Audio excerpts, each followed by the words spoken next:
Welcome to Science from Above. This is Lucy B. Let's dig right in. So the Bible is approximately 2,000 years old, yet there are continuous stories of people who are trying to change the Bible. So let's take a look at one of those who are trying to change the Bible. Have you ever heard the People of the Ethical Treatment of Animals, or better known as PETA?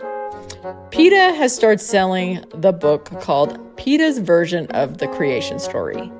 This is a rewritten book of Genesis, which is the first book of the Bible. So let's see what PETA has done with their version compared to God's version. So to start out, the 75-page book used ChatGPT to rewrite this Holy Bible. Did you hear that? They're trusting ChatGPT to rewrite the Bible. Well, I think we all knew that it was bound to happen. So here is just one who has used it. So PETA, and ChatGPT, remind readers to treat every member of God's creation with love, kindness, and respect. I mean, okay, not a bad start, right? In God's Holy Bible, God has referred to animals as being beasts or creature. PETA has gone in and changed all of these words to beings. Okay. Clothing. Okay. Not in Abraham's time, clothes were made of wool, animal skins, and even linen.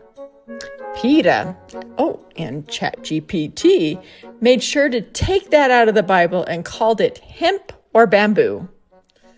Okay, yes, wrong, but they changed, but maybe a little insignificant. So let's go a little deeper and see what else they've done. Let's get to the part where Abraham went to sacrifice his son Isaac on the altar before God stopped him.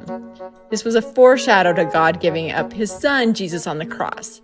This is significant in showing us how God gave up his only son. But instead of Isaac, Abraham ended up sacrificing a lamb. That didn't happen in PETA or ChatGPT version. Oh, no way. They changed it. Instead of slaughtering the ram, Abraham befriended a lamb. Well, I guess it rhymes. Well, this part is interesting. So according to PETA and ChatGPT, Abraham and Sarah decided to adopt from an Old English name of Herbie. That's right, you heard it. Abraham and Sarah had a dog named Herbie. Not a Hebrew name, but an Old English name, Herbie. I think that they was like what was that show called? It was like that talking car. His name was Herbie. I can't remember what it is right off the bat. But this is definitely an odd name for the times. But again, this is PETA and ChatGPT. So let's continue. Their passage reads, as they walked with Herbie, Sarah and Abraham thought of the importance of adopting dogs from shelters and rescue organizations. I'm going to intercede here.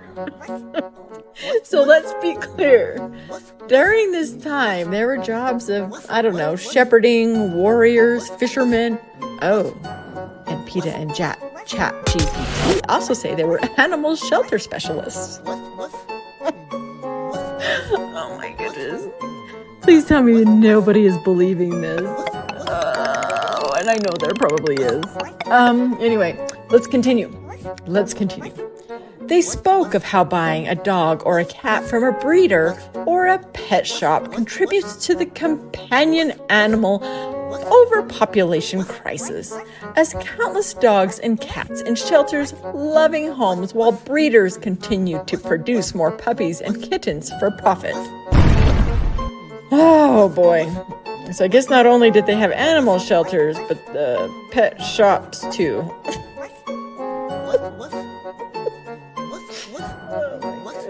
Why do they not speak more of this in the Bible? Well, let's get right to it. So PETA's president, Ingrid Newkirk, defended taking liberties with Christianity's sacred text. Ingrid stated, "The Bible has long been used to justify all forms of oppression, so we've used ChatGPT to make it clear what a loving God would never endorse of cruelty to animals. It only took God 6 days to create the entire world, but we realize it'll take us years to rewrite the whole Bible, which is why we started with the first book." So, Ingrid also stated that she has no plans to reimagine the sacred writings of other religions. I mean, probably because she's scared of her life to do that, right? I mean, let's be honest. Only Christianity is the one that's not going to take your life for rewriting the Bible, as we know that that's God's revenge. We need to call it out for sure. But some of those other religions, you may be looking over your shoulder, not knowing who's behind you, just stating a fact. Ingrid also stated that Christian members wanted this rewritten. Are they Christians? I mean, if you're a Christian, a true Christian, are you endorsing to rewrite the Bible? Might have to call her out on that. That's a lie, or those people she talked to were truly not Christians. So anyway, she continues. If anyone is offended by this book, they are wrong-headed. Do you know what the definition of wrong-headed is? Okay, let me tell you. Having or showing bad judgment or misguided.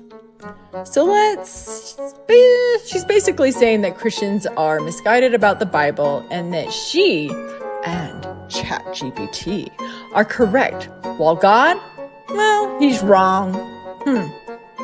I think we know who to trust here. Well, let me give you a little context about Miss Ingrid Newkirk. She is a self-professed atheist, meaning that she has rejected God.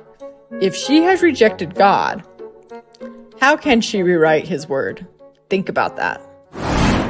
If you do not have a copy of the Bible, please comment. Seriously, all seriousness. And I will get you your information. I'll get it and I will send you a Bible. I believe it's more important ever that we have one in hand, not just one on our phones, which I do read mine on the phone, but I also have my Bibles in book form at home. As we get closer to the end, we will continue to see those who are trying to deceive others as Satan is getting desperate. He knows his time is near. In all sincerity, I'm praying for Ingrid Newkirk. I pray that she will come to know Christ, repent, and take down this false doctrine. I want to end with a warning that God gave us in Revelations 22:18 through 19. I warn everyone who hears the words of this prophecy of this book. If anyone adds to them, God will add to him the plagues described in the book. And if anyone takes away from the word of this book and of this prophecy, God will take away his share in the tree of life and in the holy city, which is described in this book.